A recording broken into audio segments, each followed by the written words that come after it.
might know, some of y'all might, but AirPods Pro has just came out, and they are pretty much the same price as the Airpods Pro. I'm not gonna lie.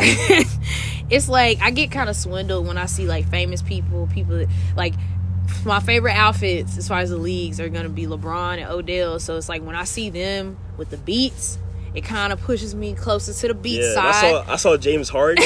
I ain't gonna lie, like, they was looking smooth. Yeah. They was looking smooth. And it's like, honestly, with the AirPods, it's like, unless they're gonna be so much better, sound so much better, really be waterproof to where, you know, if I'm exercising, you know, that sweat's not gonna, you know, mess up the feed or anything like that, then, you know, by all means, I will invest in that pair.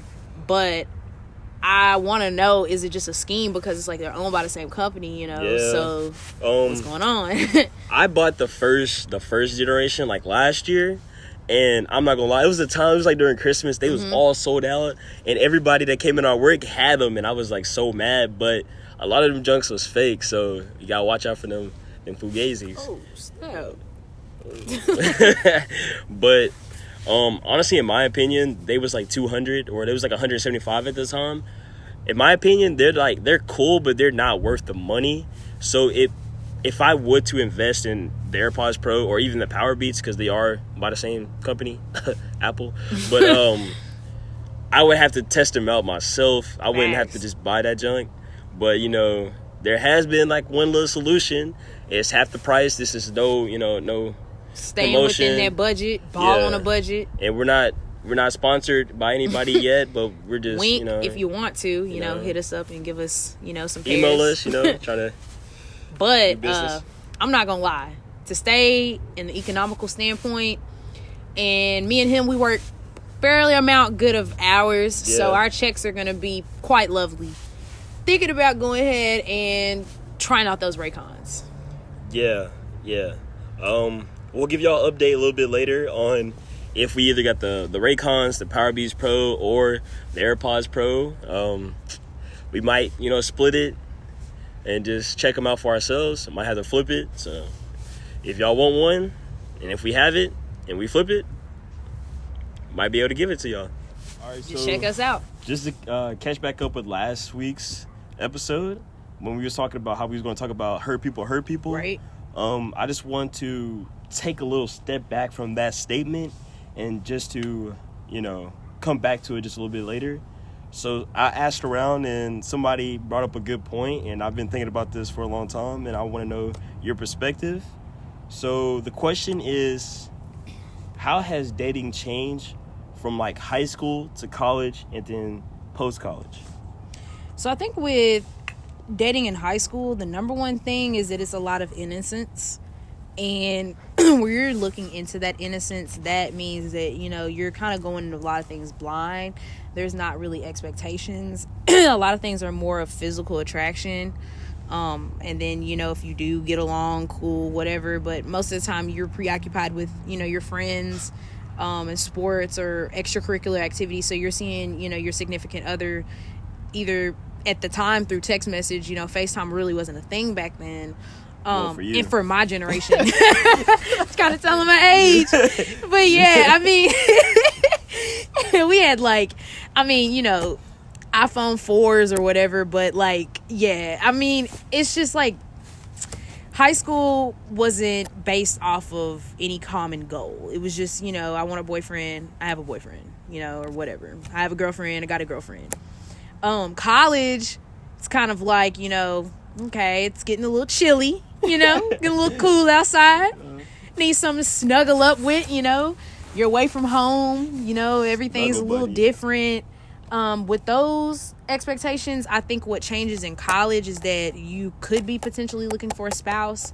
But with that also being said, people don't really know how to truly be a spouse at the time. So it's kind of like, you know, you might want to be a wife, but you don't know how to be a wife yet. You know, you might know how to do laundry, wash dishes. Facts. You know. But you don't know how to cook, but. So, and then same thing with guys, you know, on the retrospect, it's like all of them are getting it together.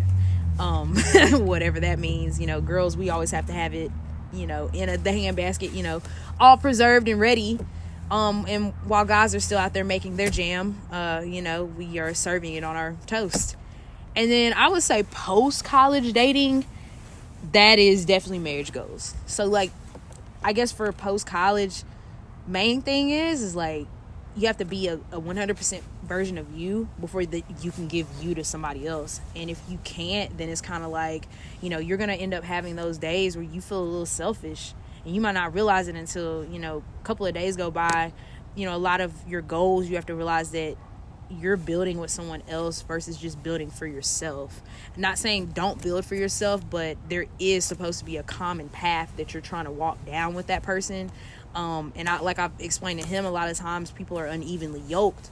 And that just is kind of an old school term. I don't know if it's like, I think it is in the Bible. It is, yeah. But it's just, you know, one of those things. Somebody has to have some type of similar background with you, or at least the same morals. If not, I mean, you're gonna maybe make it through how many seasons with this person. You know, it seems like everything's fine, and then you're gonna come to that one thing, like for example, Nick Cannon and Mariah Carey. I was about to say that. Yeah, I'm gonna let you go into that, but he's a prime example of when you're not equal and you think you are, and then you involve other factors in, it just ends up blowing up.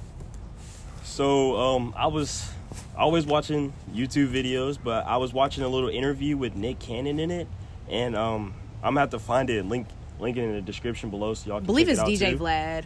I can't remember, but he was talking about the reason why they separated. It wasn't like no cheating or no allegations like that, but it was basically they wasn't evenly yoked and all that.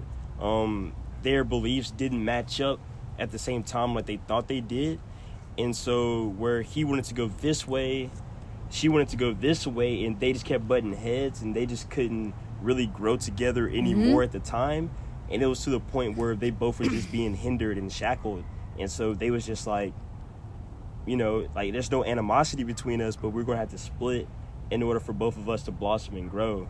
And so that's super mature on both of their ends, but that just comes with, you know, just being a little bit older and knowing exactly what, not God, but what is, you know, meant for, like, your life. Exactly. And, you know, especially when you add into the fact that, you know, they've got the twins, and then it's like, you know, you're trying to raise these children under two different spectrums. Yeah. And, you know, it's unfortunate, but, I mean, it is maturity. You know, at least they didn't try to drag it along for too long. Oh, we'll just do it for the kids, or, you know, because I don't have kids, but I know that a lot of the adults are more selfish than they want to admit when it comes to the children's sake. You should always do it for the kids, never for you, because those kids are eventually going to grow up and they're going to understand exactly what happened.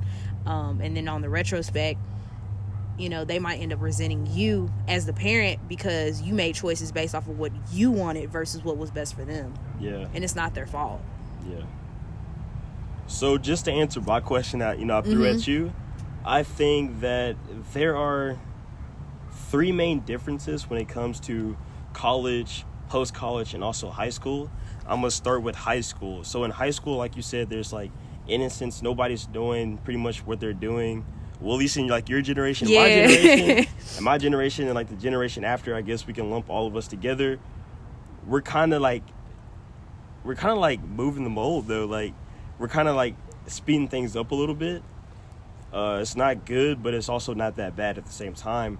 But I feel like in high school, people are more childish, and like you can be write a note to like this girl or to this dude, like, do you like me, blah blah blah. Being corny isn't corny. Pretty much, you can be corny with it, and like you're not gonna be looked down upon or frowned upon, and you know you can get together that way. And then it's like also about a little bit like not status, but it's like a jocks, cheerleaders coming together, you know, that whole High School Musical type of thing.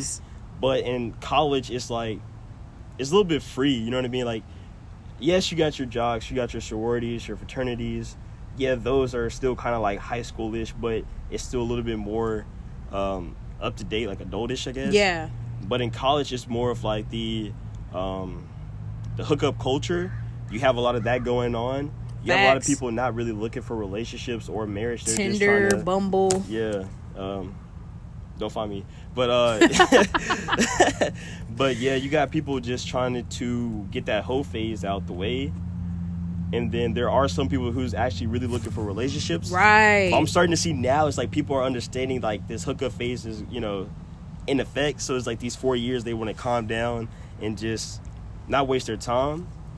And then like the last thing, like post college, I feel like once you get settled into an area, let's say if you move off to somewhere, you're honestly limited to your surroundings, your workplace, the bars you go to, the places you hang out. Those are the only people you're really going to see probably on a daily basis. And so you're limited to dating those type of people that can honestly lead to a lot of frustration because, one, you're not meeting the person that you're maybe attracted to. Mm-hmm. Speaking of, the frustration part, do you believe that there's some frustration when it comes to dating, either like with, black females and black males, with the whole interracial type of things, or just like in dating in general? I guess when it comes to like interracial stuff, I mean, it's like I'm not what you would deem 100% for it. Basically, well, no, I was gonna say like I'm like a mulatto descent type person, so I mean it took a mixture for me to get here, so yeah. I'm never gonna be like, oh, like black guys or white girls, or black girls or white guys. Once again, it just goes back to be evenly yoked at the end of the day. If you got the same values, that's what's going to push you past that threshold. If you're just trying to be with, the opposite race or, whatever you want to call it because of proving a point, then, yeah, you're going to end up with a lot of empty results. But, I mean, you can find a good seed within every apple. It just, sometimes some people just go off a surface deep, and I'm not saying that like you shouldn't go off of looks, because I feel like you should definitely be attracted to who you like, but I mean at the same time, eventually those looks, you're gonna start looking past that, and then it's gonna come into their character and how they treat people, how they treat you. Does your family like them? A lot of people don't pay attention to those signs. Anytime, especially for like females, if you have somebody that's trying to isolate you from your family, loved ones and your families, that's a red flag. Same thing with guys. If you've got a female that's trying to isolate you from your friends, and the whipping thing, no, like that's not healthy. So just another question on that little question, from a female's perspective, what are like some factors or the factor to this frustration, and also like the the hurting part of the relationships? I think if we're going from, let's say, a interracial standpoint, I think the frustration comes from the fact that there are a lot of young men that, let's say, they date outside of their race, and they just date outside of their race, but they also they date anybody.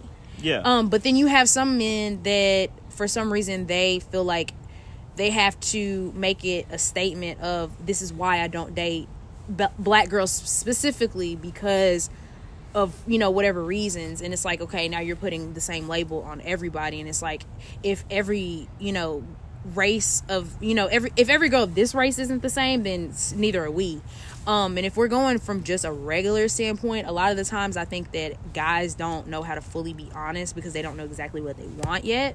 And that goes for females too. So you go into the fact of, once again, if you're naive and you want to be married, but at the same time you don't know how to be a spouse or how to be 100% you, then you're going to run into bumping. And then that also goes into communication. If you're not communicating, that's bad.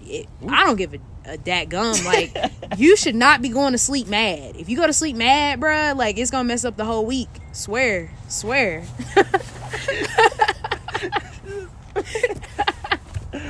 All right, so just to piggyback a little bit of what she was talking about, how some like males, quote unquote, don't date black females for a reason. I'm not gonna lie, I've been a victim. Not even a victim, but like I've been that person where, disclaimer, I was like maybe in middle school when I used to say it, where I used to be like, yeah, I don't date black girls because of this. But the reason why, and it's not justifiable, like I ain't gonna lie, like please don't kill me in the comments or anything like that. I was around a lot of like females, like black females that, or African American females that were against the stuff that I like or against my morals, Mm-hmm. and I was always around them because my parents worked with those type of females and those type of males, and I would see that, and I would honestly, from like my young mind, I would broadcast that to every single person who was that race. And I know it sounds bad, and now me being more mature, I don't say those things. I don't even believe the same thing. What I do look out, I am one of those people who do date outside my race. I have dated a couple people in my race, so don't kill me for that.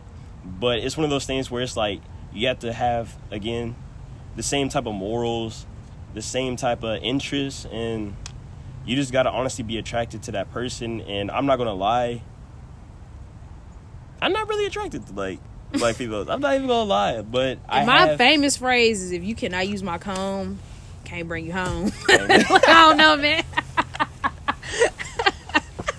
I can't tell you my famous phrase, but my famous phrase is gonna give me backlash. Can't do that. But yeah, so look. But yeah, it's all love. It's all love. Like I feel Ray like Shrimmer. preference is preference, you know? Like Ray Shrimmer. I like what I like. Bad girls.